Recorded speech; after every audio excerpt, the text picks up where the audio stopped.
Now, a massive of the emptiness we're feeling from the ending of the World Cup is still in accepting the reality that the Reggae Boyz really missed out on this beautiful fiesta.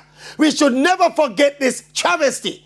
If we sweep it under the carpet, forgive and forget, and move along like nothing happened, then we are on our way to repeating the same mistakes again. Interim coach Rudolph Speed has secured another extension to the previous extension. So apparently, the plan is to keep extending the extension until the 2030 World Cup qualifiers begin.